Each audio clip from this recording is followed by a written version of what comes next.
ಬಾಲಕಿಯ ಜೊತೆ ಅನುಚಿತ ವರ್ತನೆ ಆರೋಪ ಹೊತ್ತ ಮಲ್ಲಿಕಾರ್ಜುನ ಮುತ್ಯ ನಾಪತ್ತೆಯಾಗಿದ್ದಾನೆ. ತಮ್ಮ ಮಠದಲ್ಲೇ ಜಾತ್ರೆ ನಡೆದರೂ ಕೂಡ ಭಕ್ತರಿಗೆ ದರ್ಶನ ಕೊಟ್ಟಿಲ್ಲ.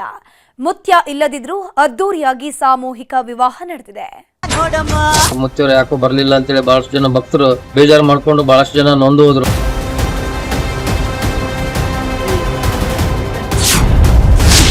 ಪೋಕ್ಸೋ ಸಂಕಷ್ಟ, ಮಲ್ಲಿಕಾರ್ಜುನ ಮುತ್ಯ ನಾಪತ್ತೆ. ಮುತ್ಯ ಇಲ್ಲದೆ ಮಠದಲ್ಲಿ ಸಾಮೂಹಿಕ ವಿವಾಹ.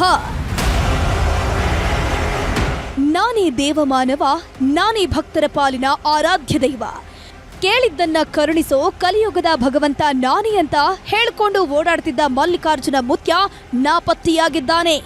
ತಮ್ಮ ಜೀವನದಲ್ಲಿ ಇಂಥದ್ದೊಂದು ದಿನ ಬರುತ್ತೆ, ಪೋಕ್ಸೋ ಕೇಸಲ್ಲಿ ಕಾನೂನು ಸಂಕಷ್ಟ ಎದುರಿಸಬೇಕಾಗತ್ತೆ ಅನ್ನೋ ಊಹೆ ಕೂಡ ಮಾಡಿರ್ಲಿಲ್ಲ ಅನ್ಸುತ್ತೆ. ಮೈ ತುಂಬಾ ಒಡವೆಯನ್ನ ಹಾಕೊಂಡು ಮೆರೆದಾಡಿದ್ದ ಮುತ್ಯ ಬೇಲ್ ಕ್ಯಾನ್ಸಲ್ ಆಗಿದ್ದೇ ತಡ ಮಠದಿಂದ ಕಾಲ್ ಕಿತ್ತಿದ್ದಾನೆ. ತಮ್ಮ ಮಠದಲ್ಲಿ ಅದ್ದೂರಿಯಾಗಿ ನಡೆದ ಜಾತ್ರೆಯನ್ನ ಕಣ್ತುಂಬಿಕೊಳ್ಳೋ ಭಾಗ್ಯವನ್ನು ಕೂಡ ಕಳ್ಕೊಂಡಿದ್ದಾರೆ. ಮಠದಲ್ಲಿ ಮುತ್ಯ ಇಲ್ಲದಿದ್ರೂ ಕೂಡ ಸಾಮೂಹಿಕ ವಿವಾಹ ನಡೆದು ಹೋಗಿದೆ. ಮುತ್ಯನ ದರ್ಶನ ಸಿಗದೆ ಹೊಸ ಜೀವನಕ್ಕೆ ಕಾಲಿಟ್ಟ ನವ ದಂಪತಿಗಳು ನಿರಾಸೆಗೊಂಡಿದ್ದಾರೆ.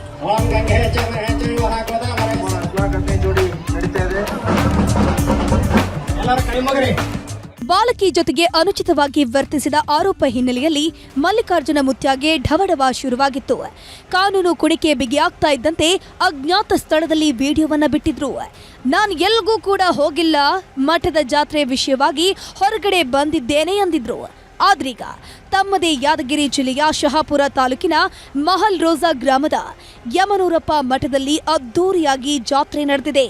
ನವ ಜೋಡಿಗಳ ಸಾಮೂಹಿಕ ವಿವಾಹವೂ ಕೂಡ ನಡೆದು ಹೋಗಿದೆ. ಅಲ್ಲಿ ನೆರೆದಿದ್ದ ಭಕ್ತರೆಲ್ಲ ಮುತ್ಯನ ದರ್ಶನ ಆಗತ್ತೆ, ಈಗ ಬರ್ತಾರೆ, ಎಲ್ರಿಗೂ ಆಶೀರ್ವಾದ ಮಾಡ್ತಾರೆ ಅಂತ ಕಣ್ಣರಳಿಸಿ ಕಾಯ್ತಾ ಇದ್ರು. ಆದ್ರೆ ಎಷ್ಟೇ ಕಾದ್ರೂ ಮುತ್ಯನ ದರ್ಶನ ಮಾತ್ರವಾಗಿಲ್ಲ. ಕೊನೆಗೆ ಮಲ್ಲಿಕಾರ್ಜುನ ಮುತ್ಯ ಇಲ್ಲದೆ ಸಾಮೂಹಿಕ ವಿವಾಹ ನಡೆಯಿತು.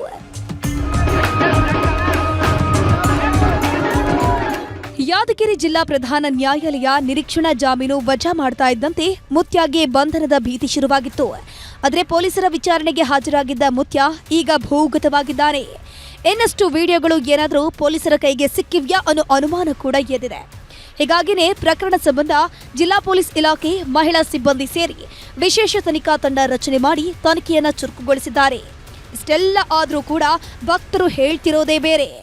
ಬಹಳಷ್ಟು ಜನ ಈ ಸಲ ಮುತ್ಯರು ಯಾಕೋ ಬರ್ಲಿಲ್ಲ ಅಂತೇಳಿ ಬಹಳಷ್ಟು ಜನ ಭಕ್ತರು ಬೇಜಾರು ಮಾಡ್ಕೊಂಡು ಬಹಳಷ್ಟು ಜನ ನೊಂದು ಹೋದ್ರು. ಮುತ್ಯರು ಬಂದಿರ್ತಾರ ಅಂತ ಹೇಳಿ ಬಹಳಷ್ಟು ಜನ ಭಕ್ತರು ಬಂದಿದ್ರು. ಅವರು ಕಾಣಲಾರದಕ್ಕೆ ಬಹಳಷ್ಟು ಜನ ಭಕ್ತರು ನೊಂದುಕೊಂಡು ಹೋದ್ರು. ಒಟ್ನಲ್ಲಿ ಭಕ್ತರಿಗೆ ಧೈರ್ಯ ತುಂಬಿದ್ದ ಮುತ್ಯ ಈಗ ನಾಪತ್ತೆಯಾಗಿದ್ದು ಹತ್ತಾರು ಪ್ರಶ್ನೆಗಳನ್ನ ಹುಟ್ಟು ಹಾಕ್ತಿದೆ. ಮುತ್ಯ ಸಿಕ್ಕಿಬಿದ್ದಿರುವ ಕಾನೂನು ಸುಳಿಯಿಂದ ಅಷ್ಟು ಈಸಿಯಾಗಿ ಹೊರಗೆ ಬರೋದು ಡೌಟ್ ಆಗಿದೆ. ಗಣೇಶ್ ಮಾಲಿ ಪಾಟೀಲ್, ನ್ಯೂಸ್ 18 ಯಾದಗಿರಿ.